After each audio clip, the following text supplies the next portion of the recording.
বহিষ্কার করেও থামাতে পারছে না বিএনপি, অর্ধ শতাধিক আসনে বিদ্রোহী প্রার্থী। নির্বাচন ঘিরে মাউশির নতুন সিদ্ধান্ত। হাইকোর্টের আদেশ ভাঙা হলো পাইকগাছা উপজেলা আওয়ামী লীগের কার্যালয়। বেনাপোল বন্দরে মৃত শ্রমিক পরিবারে ভাতা ও 9 জনকে বিদায় সংবর্ধনা। বাংলাদেশে ফুটবল বিশ্বকাপে ট্রফি আসছে আজ। দর্শক, গ্রামের কাগজের সকালের খবরে আপনাকে স্বাগত জানাচ্ছি, আমি প্রত্যাশা আক্তার নিশা। শুনছিলেন প্রধান শিরোনাম, এছাড়াও রয়েছে রাশিফল। এবার চলুন যাওয়া যাক মূল আয়োজনে।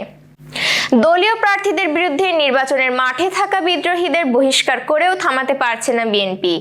আলোচনায় ডেকেও মনোনয়নপত্র প্রত্যাহারে তাদের কাঙ্ক্ষিত সহযোগিতা পাচ্ছে না দলটি। অর্ধ শতাধিক আসনে বিএনপির গুরুত্বপূর্ণ নেতাদের বিদ্রোহী অবস্থানে চ্যালেঞ্জের মুখে পড়েছে দল মনোনীত ও সমর্থিত প্রার্থীরা।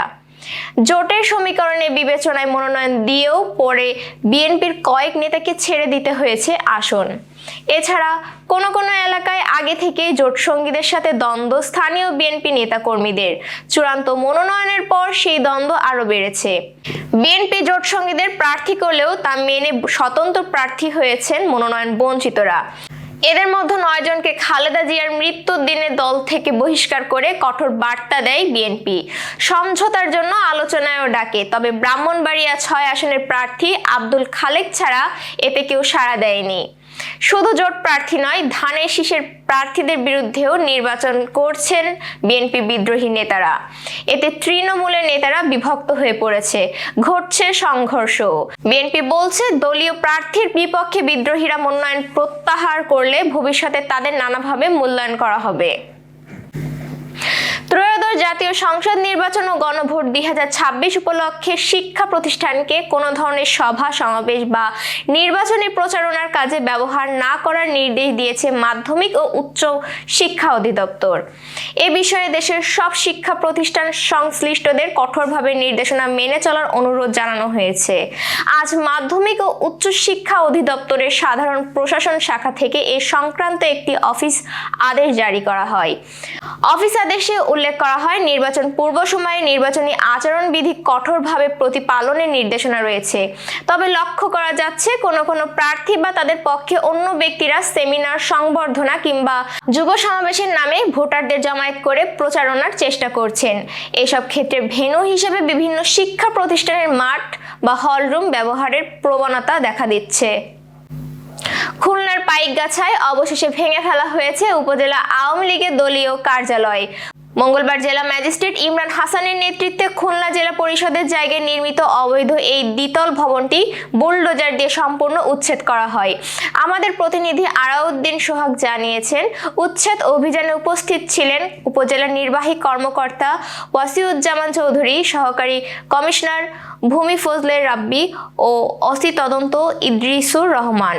1980 সালে জেলা পরিষদের মালিকানাধীন জায়গায় মধুমিতা পার্ক স্থাপন করা হয়। পরে সেখানে অবৈধভাবে বিভিন্ন স্থাপনা নির্মাণ করা হলে হাইকোর্টে রিট ও কন্টেম্পট মামলা হয়। আদালতের নির্দেশে এর আগে 30টি স্থাপনা উচ্ছেদ হলেও দলীয় কার্যালয়টি থেকে যায়। শেষ পর্যন্ত মহামান্য হাইকোর্টের আদেশ বাস্তবায়নে মঙ্গলবার দিনভর বুলডোজার দিয়ে দলীয় কার্যালয়টি ভেঙে ফেলা হয়। জেলা ম্যাজিস্ট্রেট জানান, এটি আদালতের নির্দেশ বাস্তবায়নের অংশ। বেনাপোল স্থলবন্দর হ্যান্ডেলিং শ্রমিক ইউনিয়ন 925-এর উদ্যোগে 2 জন মৃত শ্রমিকের পরিবারকে মরণোত্তর ভাতা ও 9 জন শ্রমিককে বিদায় সংবর্ধনা দেওয়া হয়েছে। মঙ্গলবার বেনাপোল স্থলবন্দরের 1 নম্বর শেডের মিটিং কক্ষে আয়োজিত অনুষ্ঠানে ইউনিয়নের তহবিল থেকে 9 জন সাধারণ শ্রমিককে 20,000 টাকা করে বিদায়ী সংবর্ধনা প্রদান করা হয়। একই সঙ্গে 2 জন মৃত শ্রমিকের পরিবারের কাছে 50,000 টাকা করে মরণোত্তর ভাতা হস্তান্তর করা হয়। অনুষ্ঠানে সভাপতিত্ব করেন ভারপ্রাপ্ত সভাপতি তবিবুর রহমান তবি। সার্বিক তত্ত্বাবধানে ছিলেন সাধারণ সম্পাদক সৈয়দ আলী। চলতি বছরের জুনে পর্দা উঠবে ফুটবল বিশ্বকাপের। তার আগে ভ্রমণে বেরিয়েছে বিশ্বকাপের ট্রফি। বর্তমান গন্তব্য বাংলাদেশ। আজ ঢাকায় আসবে ট্রফিটি। এর আগে 2002, 2013 ও 2022 সালে বাংলাদেশে আনা হয়েছিল বিশ্বকাপ ট্রফি। ফিফা বিশ্বকাপের মূল ট্রফিটি 30টি ফিফা সদস্য দেশের 75টি গন্তব্য ভ্রমণ করবে। পুরো সফর চলবে 150 দিনেরও বেশি সময় ধরে। বাংলাদেশ ভ্রমণ এই আয়োজনেরই অংশ।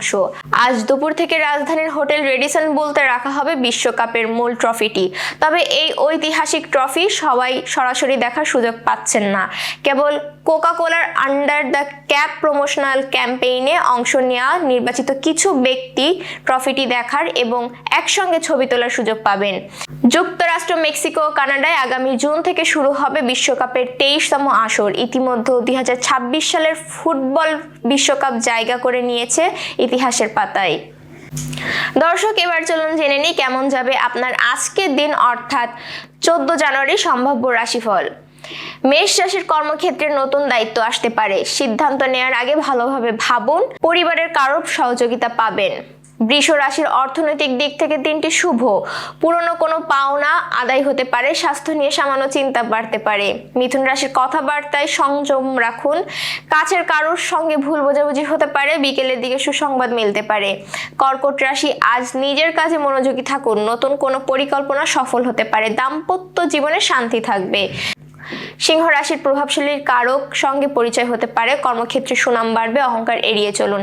কন্যা রাশির ব্যবসায় লাভের সম্ভাবনা রয়েছে। ভ্রমণজনিত সুযোগ আসতে পারে। শরীরের প্রতি যত্ন নিন। তুলা রাশির আজ আর্থিক লেনদেনে সতর্ক থাকুন। কারোর কাছ থেকে সাহায্য পেতে পারেন। সন্ধ্যার দিকে মন ভালো থাকবে। বৃশ্চিক রাশির গুরুত্বপূর্ণ সিদ্ধান্ত নিতে হবে। নিজের ওপর আস্থা রাখলে সফল হবেন। প্রেমের ক্ষেত্রে শুভ দিন। ধনু রাশির কর্মক্ষেত্রে বাধা কাটবে। নতুন কাজের সুযোগ আসতে পারে। আত্মীয় স্বজনের সঙ্গে সময় কাটতে পারেন। মকর রাশির আজ ধৈর্যের পরীক্ষা হবে। অযথা ঝগড়া এড়িয়ে চলুন। সন্ধ্যার পরে ভালো খবর আসতে পারে। কুম্ভ রাশির সামাজিক কাজে সুনাম বাড়বে। বন্ধুর সাহায্য আটকে থাকা কাজ শেষ হতে পারে। আয় বাড়ার ইঙ্গিত রয়েছে। মীন রাশি, মানসিকভাবে শান্ত থাকবেন। পুরনো কোনো ইচ্ছা পূরণ হতে পারে। পরিবারের সঙ্গে সময় কাটলে আনন্দ পাবেন। দর্শক, এই ছিল এখনকার আয়োজন। আগামীকাল ঠিক একই সময়ে সকালের খবর দেখতে ও জানতে চোখ রাখুন গ্রামের কাগজের ইউটিউব চ্যানেল ও ফেসবুক পেজে। আর প্রতিদিনের খবরের আপডেট পেতে গ্রামের কাগজের ইউটিউব চ্যানেল সাবস্ক্রাইব এবং ফেসবুক পেজ ফলো করে রাখতে ভুলবেন না। আমাদের পরবর্তী খবর দেখুন বেলা 2:30টায়। শুভ বিদায়।